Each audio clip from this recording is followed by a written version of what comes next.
Boa noite, tudo certo? Ou tudo mais ou menos? Ou tudo nada certo? Tudo nada certo ficou ótimo, né? Muito bem. Hoje nós vamos dar continuidade ao estudo do Sermão do Monte, que nós estamos fazendo juntos. O Sermão da Montanha, está lá nos capítulos 5, 6 e 7 de Mateus. Vocês já devem estar cansados de ouvir isso, né? Mas tenho certeza que depois de tantas vezes falando, vocês vão sempre lembrar. Sermão do Monte, capítulo 5, 6 e 7 de Mateus. Quando eu quiser ler o Sermão do Monte, eu vou lá no capítulo 5, 6 e 7 de Mateus, que lá está o Sermão do Monte. E tanto que a gente tem falado, né? E tanto que a gente tem repetido também que no Sermão do Monte nós temos muitos ensinamentos de Cristo para que a gente possa ter uma vida dedicada a Deus, uma vida agradável a Deus. Muitos ensinamentos de Cristo, como é que a gente pode viver uma vida livre da hipocrisia. A gente já viu em algumas mensagens anteriores que Cristo fala que a forma como eles entendiam a palavra era de uma certa forma hipócrita, né? Porque eles viviam no exterior, mas no seu interior eles não viviam a lei, né? Também eles vão ficar cansados de saber, e de tanto que a gente fala e repete, que o Sermão do Monte tem uma mensagem de Cristo cheia de amor, cheia de graça, cheia de sabedoria e discernimento, para que a gente possa entender, então, seja das nossas ações e pensamentos, como vivermos para Deus, né? E o mês passado, então, nós falamos sobre homicídio, né? Quem estava aí deve lembrar, quem não estava pode escutar lá online a gravação da mensagem. E nós aprendemos no mês passado que o não matarás, que a gente tem no Decálogo, os 10 mandamentos, ele é bem mais profundo do que apenas não matar alguém fisicamente, né? Nós percebemos que só o fato de a gente desprezar alguém, ou a gente odiar alguém, seja motivado por inveja, seja motivado por egoísmo, qualquer coisa, já é pecado, né? Para Deus, inclusive, tanto a questão do ódio, o desprezo, fica na mesma balança de um assassinato. Daí a gente começa a perceber que a lei que Cristo interpreta, que é a mesma lei que eles viviam lá, ela tem uma profundidade muito maior do que eles entendiam, né? Vem lá dentro do coração, os nossos pensamentos, aquilo que a gente deseja fazer, já demonstra para Deus quem nós somos, já demonstra o pecado. Então nós vamos continuar essa explicação que Jesus ele começa a falar, uma reinterpretação da lei, né? Ou melhor, ele começa a explicar os pontos da lei vigente no reino de Deus. E hoje nós vamos falar sobre o ponto que está no versículo 27 do capítulo 5 até o versículo 30. Então, podem abrir Mateus capítulo 5, vamos ler do 27 até o 30. Então, Mateus capítulo 5, versículos 27 até o 30. Vocês ouviram o que foi dito, não adulterarás. Mas eu lhes digo, qualquer que olhar para uma mulher e desejá-la, já cometeu adultério com ela no seu coração. Se o seu olho direito o fizer pecar, arranque-o e lance-o fora. É melhor perder uma parte do seu corpo do que ser todo ele lançado no inferno. E se a sua mão direita o fizer pecar, corte-a e lance-a fora. É melhor perder uma parte do seu corpo do que ir todo ele para o inferno. Vamos orar? Pai amado, em nome do teu Filho Jesus, nós te agradecemos por esse tempo em que nós temos disponível para estudar a tua palavra como igreja, para aprender mais sobre o que o Senhor quer mudar no nosso coração, sobre a tua vontade, sobre os teus propósitos, Deus. Ilumine as nossas mentes, ilumine nosso coração, nos dê entendimento para entendermos qual é a mensagem de hoje que o Senhor quer para cada um de nós. O que o Senhor quer nos dizer através desses versículos e através de toda a tua palavra, Deus. Te peço por isso em nome do teu Filho Jesus. Amém. Muito bem. Então, o versículo 27 e 28, Jesus ele vai começar falando sobre a questão da luxúria e do adultério, né? Ele vai tratar o adultério não apenas como uma ação, mas também por um simples pensamento. Só de a gente pensar em adulterar, nós já estaremos cometendo adultério. E ele basicamente está nos dizendo que o desejo sexual fora do casamento é adultério, qualquer tipo de desejo sexual. Ele vai então citar o decálogo, no início, versículo 27, vocês ouviram o que foi dito, não adulterarás. Ele está citando lá um dos 10 mandamentos, certo? Então ele começa citando o decálogo e depois ele diz assim, mas eu lhes digo. E aí isso talvez quem lembra da outra mensagem que a gente falou sobre homicídio, vai lembrar que é a mesma estrutura. Ele falou aqui também, do versículo 21, vocês ouviram que foi dito aos seus antepassados, não matarás. Aí depois o 22, mas eu lhes digo. É a mesma estrutura. Então ele traz o que eles entendiam, que é a lei, os 10 mandamentos, não adulterarás. E depois então ele traz uma explicação, aquilo que realmente significava. Porque eles viviam, os fariseus, os judeus, todo mundo vivia de uma forma em que a lei era aplicada só no que a gente fazia. Então Jesus ele vem trazer que ela parte do nosso coração. Então, usando essa mesma estrutura, ele cita então aquilo que eles já conheciam para dizer então, isso vocês já conhecem, mas eu digo que é um pouquinho mais profundo, é um pouquinho além, certo? Então vocês pensam que adultério é só cometer adultério, mas eu digo, só de pensar já é pecado, Qualquer imoralidade sexual está relacionado a isso. Mas vamos então, antes da gente começar a falar de pensamento e tudo mais, vamos começar a entender um pouquinho o primeiro versículo, Vocês ouviram que foi dito, não adulterarás. O que é adultério? O que a gente entende sobre adultério? O que eles entendiam sobre adultério? O que significa a palavra adultério? Então eu fui buscar no dicionário o que é adultério, ou seja, o que é consenso no mundo sobre adultério. O que significa isso? Então adultério é infidelidade conjugal, traição de um dos cônjuges, divórcio por adultério. Então, por extensão, isso pode também significar a infidelidade estabelecida por relação carnal com outro parceiro que não o companheiro habitual. Então, para o dicionário, adultério é uma traição. É quando a gente é casado, e a gente tem algum tipo de relação sexual com outra pessoa que não o nosso cônjuge. Algum tipo de relacionamento mais íntimo com outra pessoa. É uma infidelidade. Isso é adultério. Só que quando a gente fala de Bíblia, adultério não é só isso.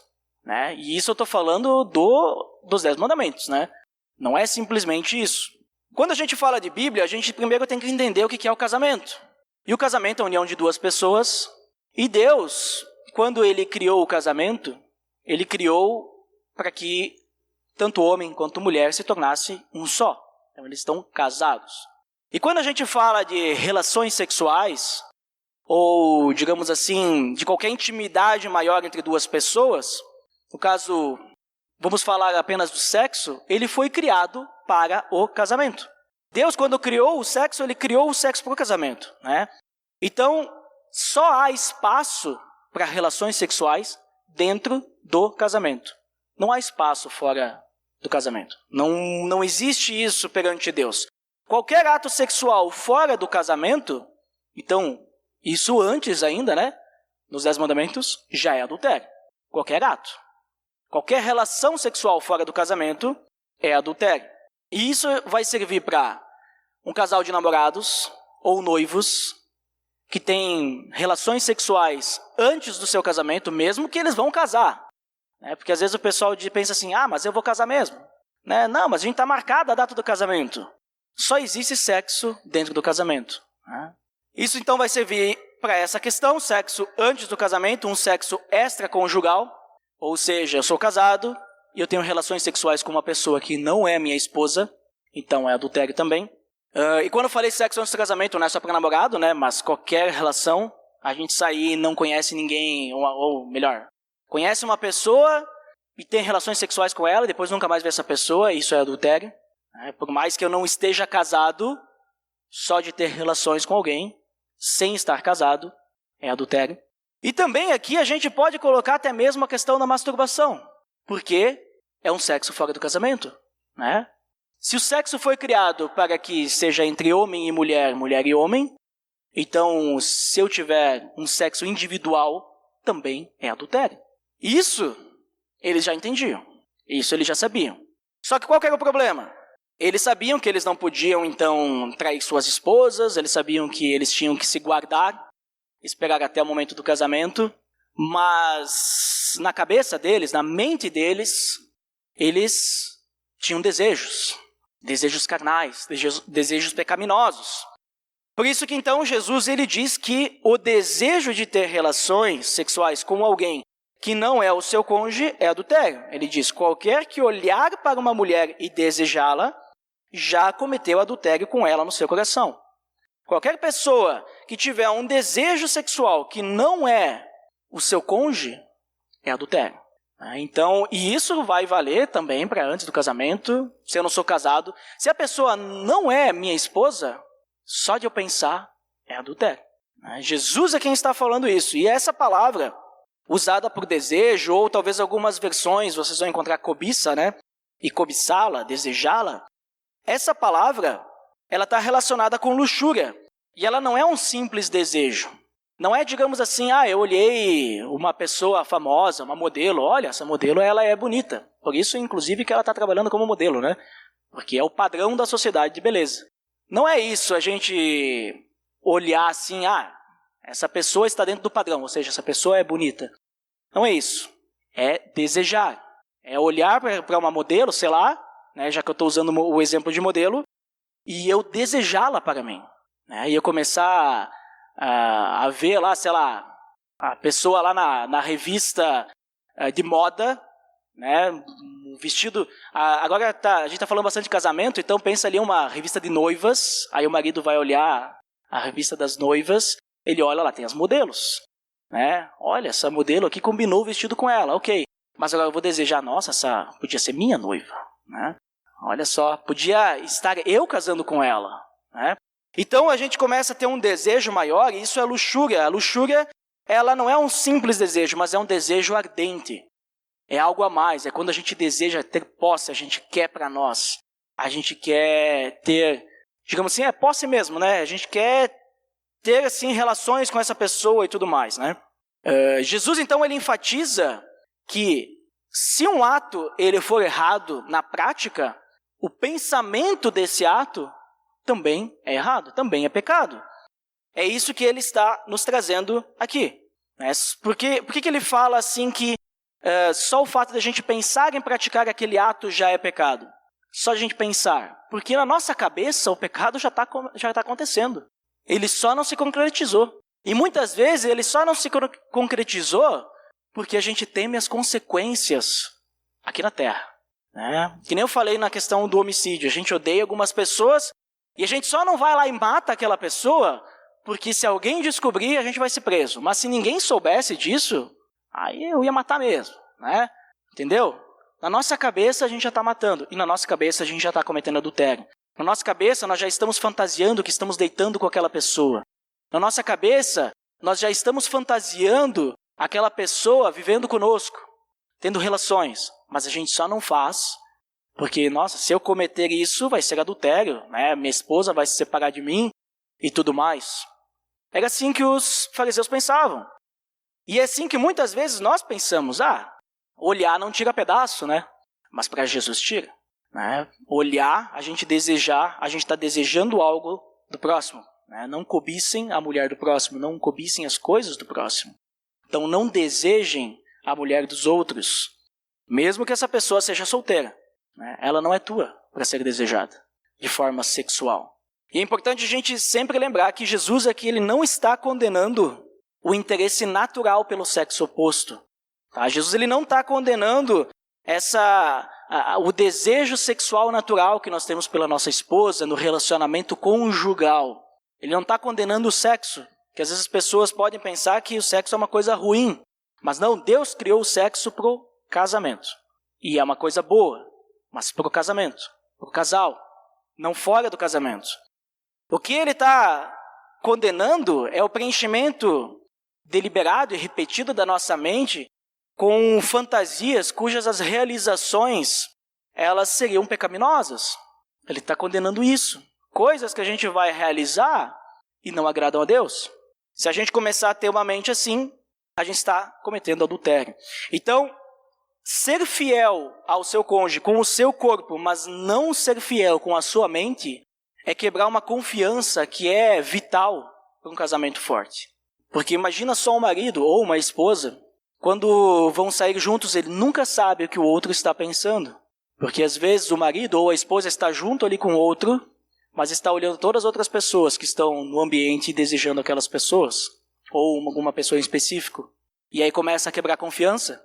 Quando descobre, aí começa a quebrar confiança, não confia mais, e aí começa ciúmes, e aí a pessoa não pode mais sair sozinha, e aí quando tu vê não há confiança no casamento, e um casamento sem confiança é bem complicado.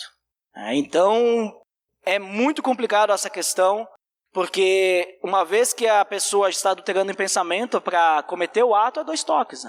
Tiago fala que o pecado, ele começa, a ser desenvolvido na nossa mente, e vai indo, até que ele usa o exemplo de uma gravidez, ele engravida, e depois de um tempo, ele dá luz ao pecado em si. As tentações vão indo, e a gente vai deixando, porque não tem nada demais, está na minha mente, eu não estou fazendo nada de errado, e quando vê, foi lá e fez. E o pecado leva à morte. Então é muito complicado. Além do adultério mental, nós podemos também adicionar aqui, que nem eu falei sobre a gente ficar olhando as outras pessoas e desejando, nós podemos adicionar também uma questão muito complicada, muito séria, que tem atacado muitos cristãos. Na verdade, ataca o mundo inteiro, que é a questão da pornografia. E isso também é adultério. Eu peguei uma pesquisa aqui, realizada em 2014 nos Estados Unidos. Foi feita uma entrevista com 1.000 adultos, sendo homens, mulheres, cristãos, não cristãos. E a gente tem alguns números alarmantes aqui. Por exemplo, eu vou dizer alguns números, não vou dizer toda a pesquisa. Algumas estatísticas só para vocês entenderem do que a gente está falando.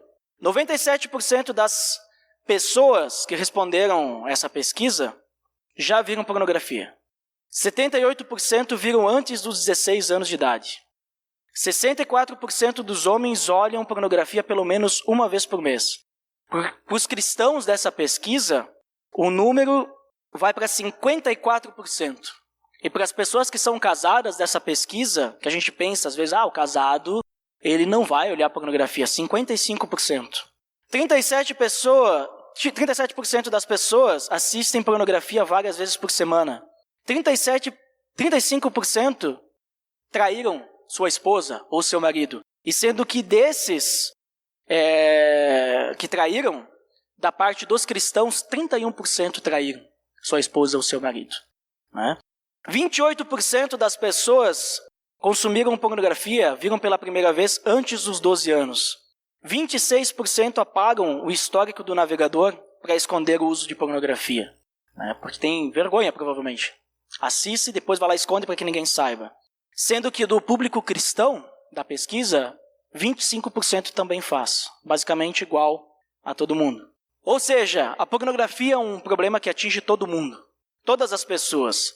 E quando a gente olha na pesquisa a porcentagem das respostas de cristãos e dos não cristãos, do geral, é a mesma coisa. Parece que não faz diferença nenhuma a pessoa ser cristã, porque ela está vivendo uma vida exatamente como a dos outros. Claro que é um pouquinho menor, mas é muito parecido, é muito próximo a porcentagem. Então, quando eu olho uma pesquisa assim, eu fico alarmado. Eu vejo que está complicada a situação.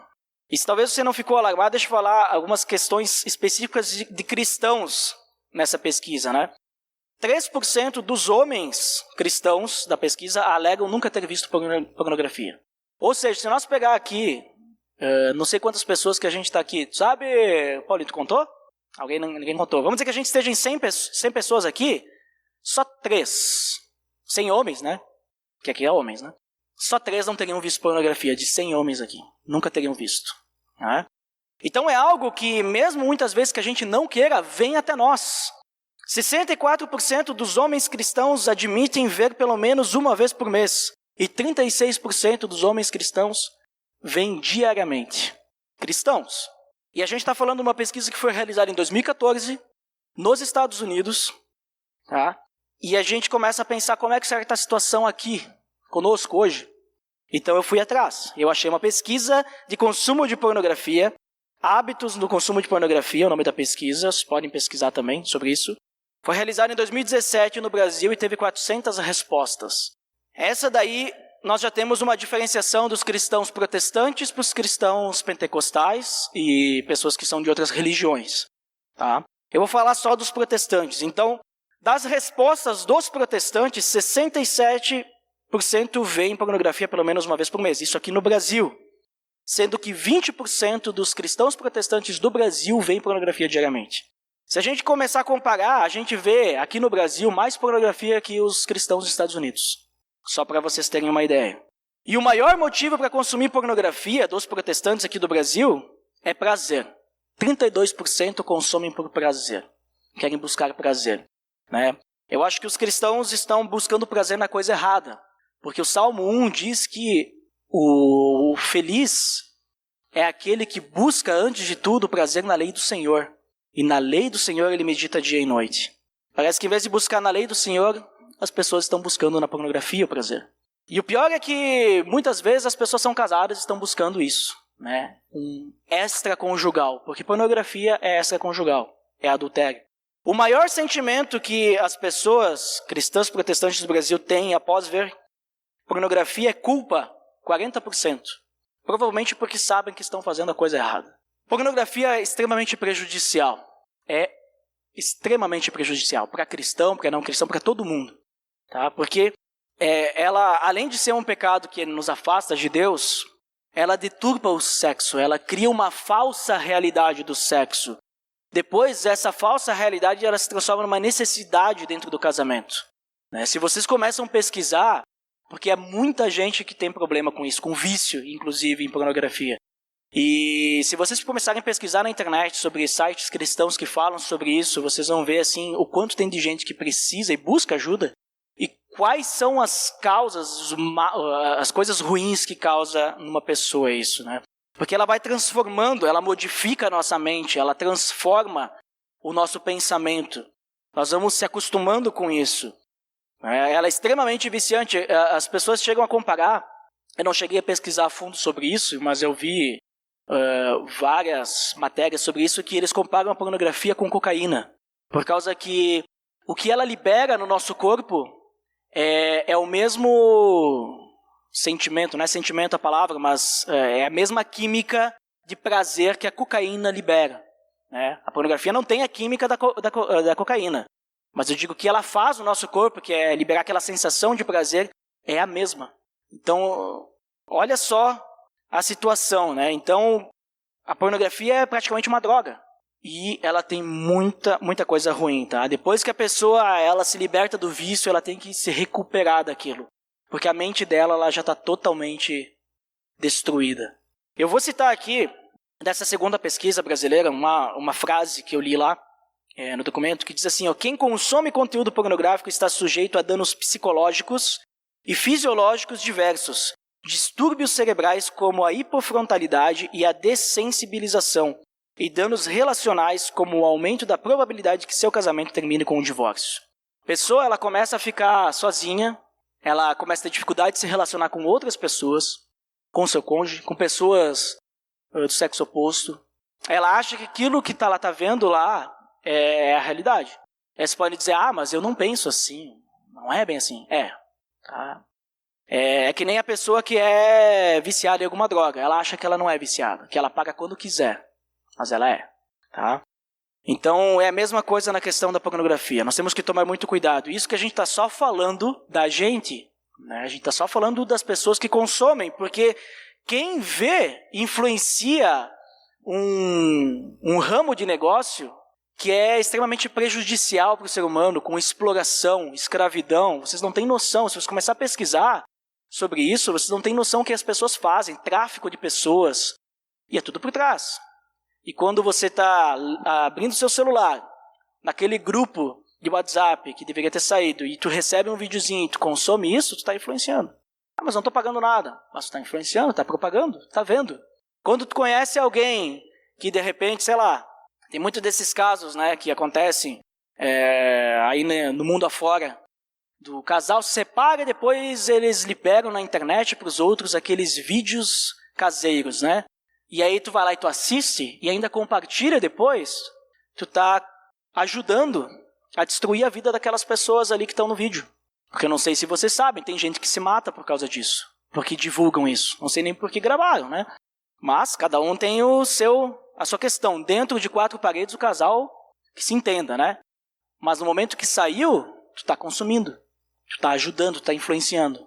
Então se você viu um vídeo de um casal de adolescentes que, sei lá, fez esse tipo de coisa, depois se separou e depois divulgaram na internet, e a guria depois começou a sofrer bullying e se matou, e tu viu e compartilhou, tu ajudou no suicídio dessa pessoa. Sinto muito ser bem forte, mas tu ajudou nisso, porque tu ajudou a propagar. Se a pessoa ela tirou a própria vida porque ela viu que todas as pessoas estavam fazendo chacota com ela por causa daquilo, e tu foi uma das pessoas que ajudou isso, né? Então, assim, às vezes a gente acha, não é nada, não é nada. É problema sim. É problema para todo mundo. E quando a gente fala de Deus, o problema é maior ainda, o problema é mais embaixo. Então, o que eu digo para vocês? Se você tem algum problema assim, procure ajuda. Você não vai conseguir vencer isso sozinho. Você não vai conseguir vencer. Primeiro, a gente não é capaz de vencer o pecado sozinho. Nós precisamos do Espírito Santo. E depois, se mesmo assim a gente não consegue se entregar ao Espírito Santo, porque muitas vezes a gente ora, a gente quer se entregar, mas a gente não entrega de verdade. Então peça ajuda para alguém. Alguém que vai orar por ti, alguém maduro. Alguém que vai entender o teu problema e vai querer te ajudar. Vai querer andar junto contigo para te ajudar a superar isso. Não vai te julgar, mas vai te amar. Para possa perceber que nada está perdido ainda. Ainda há esperança. Ainda tem como voltar. E ainda tem como viver uma vida a Deus. Outra coisa que a gente pode comentar sobre esse tema é a questão da homossexualidade. A homossexualidade a gente sabe que a Bíblia fala que é pecado. E é pecado porque Deus criou Adão e Eva. Deus deu uma mulher para Adão, não deu um homem para Adão. E ele disse que eles tinham que se multiplicar. E a gente sabe que é pecado também porque a Bíblia, até mesmo no Antigo Testamento, fala que as relações homossexuais eram usadas para cultuar deuses pagãos.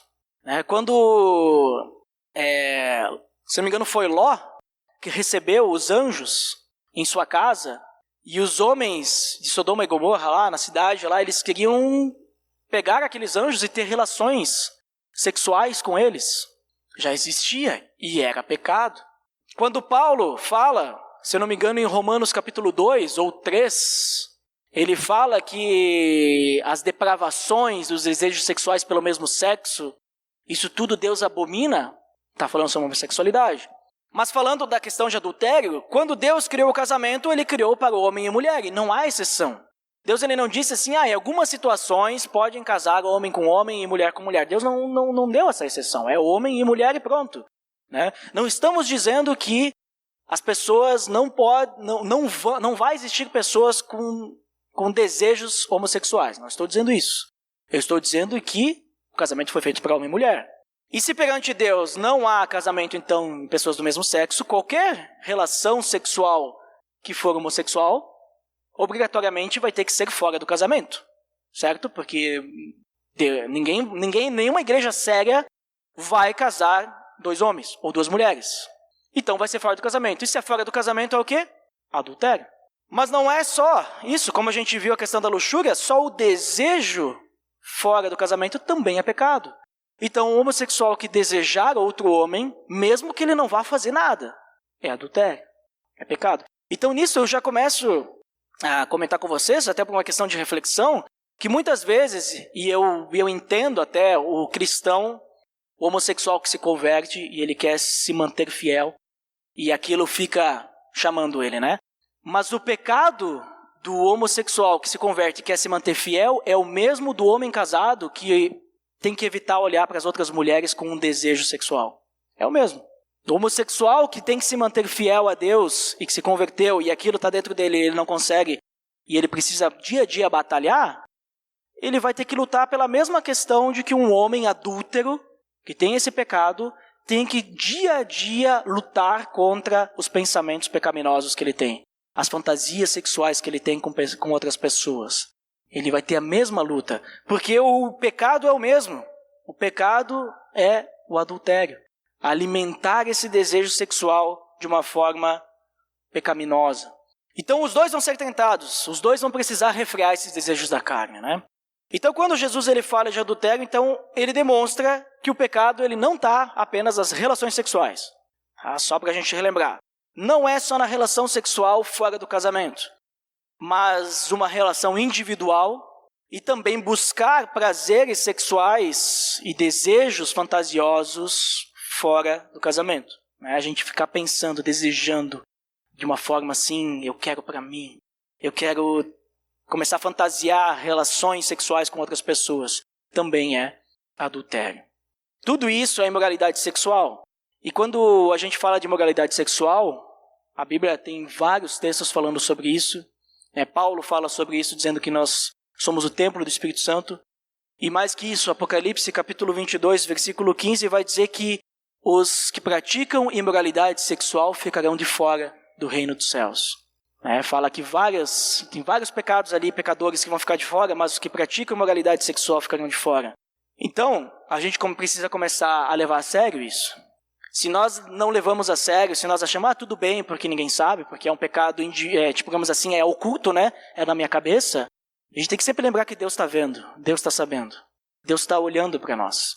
E Ele vai saber se no nosso coração está habitando o Espírito Santo ou a carne totalmente pecadora. Ele vai saber se nós realmente atravessamos aquele abismo e nós buscamos o lavar regenerador de Cristo, ou se nós só dizemos para os outros que nós atravessamos, mas no nosso íntimo, no nosso coração, a gente tem esses pensamentos, né? Porque fingir de ser cristão é fácil, mas agora deixar Deus e Jesus agir em nossas vidas para nos transformar requer renúncia, requer uma morte nossa, uma morte, né, diária. Se isso então está na nossa carne e nós vamos ser tentados, então como é que a gente luta para a gente se manter longe do pecado? Como é que a gente vai deixar o Espírito Santo agir? Como é que a gente vai evitar que a tentação tome conta da nossa vida? É o que ele vai falar então nos versículos 29 e 30. Vamos ler novamente. Se o seu olho direito fizer pecar, arranque-o e lance-o fora. É melhor perder uma parte do seu corpo do que ser todo ele lançado no inferno. E se a sua mão direita o fizer pecar, corte-a e lance-a fora. É melhor perder uma parte do seu corpo do que ir todo ele para o inferno. O que Jesus diz aqui, em resumo, é cortar o mal pela raiz. Vocês já devem ter ouvido falar dessa expressão, né? Cortar o mal pela raiz. Cara, se não está dando certo ficar cuidando lá na frente, vai lá na raiz e já corta, já elimina tudo. Jesus aqui ele não está defendendo uma automutilação, tá? Eu não quero ver semana que vem aqui todo mundo caolho e sem um braço, tá? Não é isso que Jesus está falando. Não, ou sem uma perna, ou sei lá, sem um dedo. Jesus não está falando isso, porque se a gente arrancar um olho, não vai curar a luxúria. Vai curar o nosso pensamento. Tipo, se eu já vi uma vez, eu vou lembrar da memória, eu vou continuar tendo desejos fantasiosos, mesmo não vendo. Na minha mente, a imagem vai estar muito clara. Vai estar claríssima. Então ele não está falando que a gente tem que cortar literalmente. Ele está sendo exagerado mesmo. Ele está dizendo que, na verdade, isso é um problema do nosso coração. Mateus capítulo 15, versículo 19, diz que é do coração que saem os maus pensamentos. Os adúlteros, os pensamentos adúlteros, eles vêm do coração. Vem tudo do nosso coração. Quem nós realmente somos é o que está no nosso coração. O que nós realmente pensamos é o que está no nosso coração. Então ele usa essa linguagem forte, a linguagem exagerada, né, para enfatizar realmente, deixar bem claro o quão graves são os pecados sexuais, o quão destruidores são os pecados sexuais. Como eles podem destruir famílias, como eles podem destruir, digamos, as pessoas ao nosso redor e como eles podem nos destruir. Porque ele chega a falar que, no caso, né, o versículo 30, né, é melhor, ele fala, no versículo 29 também, é melhor, né, convém, dependendo da outra tradução, ele diz que é melhor a gente perder um membro do próprio corpo do que a gente suportar as consequências eternas da culpa desse pecado. Para ver como que é complicado isso. Ele chega a dizer, olha, é melhor tu cortar um braço e entrar no céu sem um braço do que tu ir para o inferno com o corpo inteiro. Por que disso? Porque os efeitos do pecado, eles são mortais. E o pecado ele tem que ser tratado de forma drástica. E não só esse pecado de adultério. Porque muitas vezes a gente pensa e começa a olhar que essas questões de imoralidade sexual são os pecados maiores, né? Então a gente só presta atenção nisso, mas o cara mentiroso, a gente não fala nada. Não, esse cara também tem que cortar o mal pela raiz. É a mesma coisa. Só que Jesus ele é mais enfático nisso, porque a galera lá, eles estavam numa cultura pagã em que a imoralidade sexual era muito forte. Se vocês pesquisarem Roma, Grécia e tudo mais, essa região, nessa época, rolava solto a imoralidade sexual, assim. Eles cultuavam deuses com imoralidade sexual. Bom, muito antes disso, né? Tinham, inclusive, prostitutas cultuais, porque existiam deuses que, para te fazer sacrifícios, tu tinha que ter relações com prostitutas. Tinham prostitutos também, por causa que alguns deuses tinham que ter relações homossexuais para poderem ser cultuados. Então, assim, quando Jesus fala disso, eles sabem que cultura a galera tá, e eles sabem, inclusive, a cultura que nós estamos, porque hoje a imoralidade sexual, ela é muito forte. Vocês podem conversar com qualquer pessoa que não seja cristã, porque o cristão não fala disso. Né? O cristão sabe que se falar, ele vai levar puxão de orelha.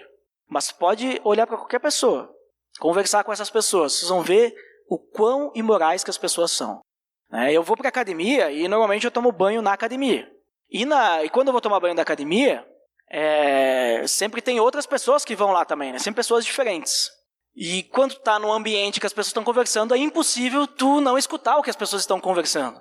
E olha, eu acho que 90% das conversas tem relação com imoralidade sexual. O que eu escuto de homem casado falando de traição de esposa, e normal, assim, de boas, tranquilo, sabe? Falando das pessoas da academia e não sei o quê, olha, é complicado. A gente acha que não acontece, não, porque na minha casa é tranquilo isso. Acontece, e isso tem destruído muitas pessoas. Uma vez, inclusive, eu não pude deixar de escutar um cara na rua, assim, falando no celular, durante um tempão, não era problema dele, era problema de outra pessoa, que era relacionado à imoralidade. E os problemas que isso estava gerando. Eu não escutei muito tempo, mas o cara estava falando lá, berrando, quase fui atrás de fone de ouvido para parar de escutar o cara. Mas olha só as situações que as pessoas se colocam por causa disso. Então é melhor a gente eliminar o mal antes, porque o mal está por aí. Que nem eu falei, a gente está às vezes em grupos de WhatsApp que vai chegando. Tem que fazer o quê? Sai do grupo. Ou fala para as pessoas, não mandem isso, que eu não quero. O pior é quando o grupo é só disso e a gente fica. Aí é demais, né? Às vezes a gente tolera muito o pecado nas nossas vidas, né? A gente tolera e muitas vezes se eles forem deixados sem controle, eles podem nos destruir. E a gente vai deixando. As conversas no trabalho, as conversas na faculdade, as conversas com os amigos do futebol, as conversas na academia, não sei. E em vez da gente ser sal e luz, a gente está auxiliando, né? Aí o cara vem lá e fala, tu viu que fulano de tal aí, tal, divulgou aí as fotos da namorada dele? Mas eu tenho outras aqui, olha, que testemunha. A gente às vezes acha engraçado, mas acontece, né? Porque como eu falei para vocês, deixa eu achar aqui de novo o caso dos cristãos que traem. 31% dos cristãos dos Estados Unidos traem a esposa, ou já traíram. Um lugar que não deveria existir adultério. Então a gente tem que começar a observar isso, a nossa mente, porque é lá onde vai começar as coisas, e na mente já é pecado. É melhor a gente experimentar a dor de uma remoção, no caso, Jesus estava usando esse exemplo, né? Que vai ser então a gente se livrar de um mau hábito, se livrar de algo que a gente valoriza, né? Se livrar de algumas amizades, se livrar de alguns locais que a gente frequenta, do que a gente permitir que o pecado ele resulte em juízo e condenação da nossa vida, do que permitir que o pecado nos leve, nos afaste de Deus, né? Por isso que a gente tem que tomar essas medidas drásticas. Então, o que a gente tem que fazer? Orar, pedir ajuda a Deus, né? Para que a gente possa entender o que está levando a gente a esses desejos. Qual que está sendo a raiz desse problema? Que nem eu falei, daqui a pouco é o grupo de WhatsApp que tu participa, sai do grupo. Se isso te influencia, sai do grupo. Se daqui a pouco é o lugar que tu frequenta, está frequentando algum lugar lá, que é um ambiente assim pecaminoso, que te leva a ter pensamentos adúlteros, não frequenta mais, vai frequentar outros lugares. Se daqui a pouco é o programa que tu assiste na televisão, filme, sei lá, não assiste mais. Daqui a pouco tu assiste algum programa que te leva a ter esses desejos pecaminosos de adultério, não assiste, corta, evita. Porque Jesus está falando exatamente disso. Se tu não consegue, corta o mal pela raiz. Se tu não consegue, evita, sai. E se tu não consegue usar uma rede social sem ficar olhando para as menininhas, que hoje as menininhas elas estão bem saidinhas, Elas ficam postando foto com o objetivo de levar os outros ao pecado. E posta versículo embaixo. Porque se tiver o versículo, tá bom, tá de Deus. Não tá. Então, para de seguir, sai da rede social, sei lá. E não considera as meninas, E os meninos que postam fotos sem camisa, Só para poder mostrar para as meninas o seu físico, A mesma coisa. Tá postando fotos sem camisa para quê? Para mostrar. Para mostrar para quê? Eu não consigo ver alguém postando fotos sem camisa no Instagram, por exemplo, sei lá, com algum objetivo que não seja para mostrar o seu físico, A não ser que o cara tá na praia e foi pego lá, aqui a foto do grupo, aqui estamos na praia. Mas sei lá, dá para dar uma amenizada nisso, Mas tem gente que vai no espelho. Aqui, ó. Acabei de chegar da academia, foto. Então assim, tá errado o cara que faz, se é cristão, e tá errado quem consome. Tá tudo errado.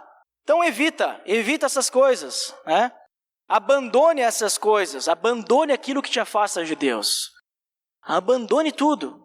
E que nem eu falei, isso pode servir para qualquer coisa. Eu tenho um problema com fofoca. Onde é que é o teu problema com fofoca? Quando eu vou visitar fulano de tal, porque ele me conta todos os negócios. E aí eu conto também. Não visita mais. O fulano de tal não vai gostar mais. Então vai lá e fala com a pessoa e diz, olha, o que a gente está fazendo é errado, é fofoca. Vamos evitar, vamos juntos, melhorar isso, vamos evitar. Em vez de a gente ficar fofocando, vamos começar a ler a Bíblia e orar. Quando a gente pensar em fofocar, vamos começar a ler Salmo 119, até a gente perder a vontade de falar mal dos outros. Quem sabe uma hora resolve. Orem juntos, sei lá. Mas evitem aquilo que afasta de Deus. E que nem eu falei antes, uma dica bem importante, algo que vai nos ajudar. Procure um cristão maduro. Procure alguém que possa orar contigo, te ajudar. Alguém que vai querer te ajudar e não dizer, você está errado. Está errado, eu estou falando para vocês agora. Vocês não precisam de alguém falando, porque eu estou lendo aqui a Bíblia e a Bíblia está dizendo, está errado. A gente já sabe, está errado. Então não precisa alguém só para dizer, você está errado. Nós precisamos de pessoas que vão orar conosco e ficar nos contatando. E aí? Cara, como é que tu tá? Tá forte? Tive uma recaída. Não, vamos lá, vamos juntos, cara. Eu tô orando por ti. Eu quero que tu cresça. Vamos lá, vamos junto. Vamos se encontrar essa semana, vamos conversar sobre isso, vamos orar juntos. Vamos tentar descobrir o que está te levando a isso. Meu trabalho, tem a secretária lá, que ela fica dando em cima de mim, não sei o quê, e eu fico tendo desejos com ela. Cara, temos que resolver isso aí. Vai conversar com ela, vai conversar com o teu chefe, vai conversar com alguém. Em último caso, sai do emprego. Mas sair do emprego é demais. Atitudes drásticas. O que a gente quer para a nossa vida? Nós queremos ter uma vida com Deus, ou nós queremos ter uma vida confortável, com as coisinhas chegando até nós, dando tudo certinho, relacionando com o pecado e tudo mais. O que a gente quer? A gente precisa pensar nisso. Então, examine a sua vida para que você possa verificar se existe alguma coisa que te faz pecar. E se tu percebe que tem alguma coisa que te faz pecar, tome as medidas necessárias para remover essa coisa. Tente resolver isso. Dá a volta por cima. Encerrando, a gente foi chamado para a santidade, não para a impureza. Quem rejeita esse ensinamento está rejeitando a Deus. Isso é o que fala lá. Vamos abrir, inclusive, 1 Tessalonicenses, capítulo 4. Esse é um versículo bom para a gente sempre lembrar. 1 Tessalonicenses, capítulo 4, versículos 7 e 8. Todo mundo achou? Quase. Primeira carta aos Tessalonicenses, capítulo 4. Vamos ler o 7 e 8. Porque Deus não nos chamou para a impureza, mas para a santidade. Portanto, aquele que rejeita estas coisas não está rejeitando o homem, mas a Deus que lhes dá o seu Espírito Santo. Nós somos chamados para a santidade, não para a impureza. E quem rejeita essas coisas, rejeita a Deus. Então tudo que eu falei hoje, se você rejeitar, não sou eu que estou falando, é Deus. Se você rejeitar isso, você está rejeitando a Deus, né? Mas mais isso, nós somos chamados para a santidade. Então Deus quer santidade da gente. Ele quer que a gente não se misture com o pecado. Ele quer que a gente vá lá fora. Lembram, alguns meses atrás a gente falou sobre luz e sal. Ele quer que a gente vá lá fora e brilhe, que a gente seja diferente, não que seja igual aos outros. Não que a gente entre na conversa de adultério que as pessoas têm.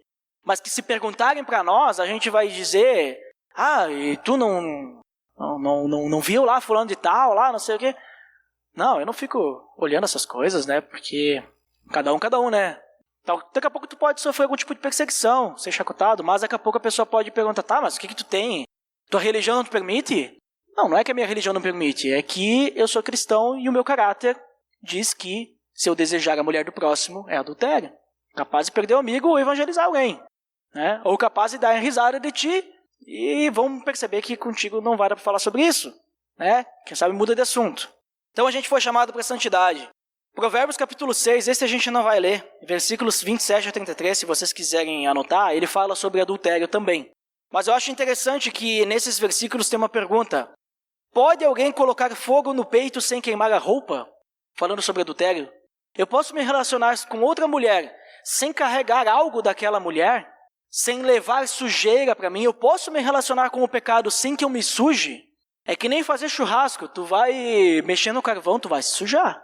A não ser que tu bote aquelas roupas de astronauta, mas vai sujar a roupa de astronauta. Né? Então não tem o que fazer, não tem como se defender. Se a gente brincar com o pecado, se a gente mexer com fogo, a gente vai se queimar. Né? Então, esse provérbio é interessante porque ele retrata o perigo que surge do desejo sexual pecaminoso, que surge do adultério. E Cristo ele quer que a gente seja puro nos nossos pensamentos, quer que a gente demonstre pureza, seja em questão de ódio, seja em questão de desejo. Cristo quer que a gente seja puro em todas as nossas atitudes, pensamentos e tudo mais. Ele nos chama para um arrependimento, ele nos chama para a fé. Quando a gente olha para a cruz e a gente busca perdão e purificação, é exatamente aquilo que Cristo deseja para a nossa vida. É essa prática. Sempre estarmos olhando para a cruz. Não desviar do alvo. Manter sempre o foco.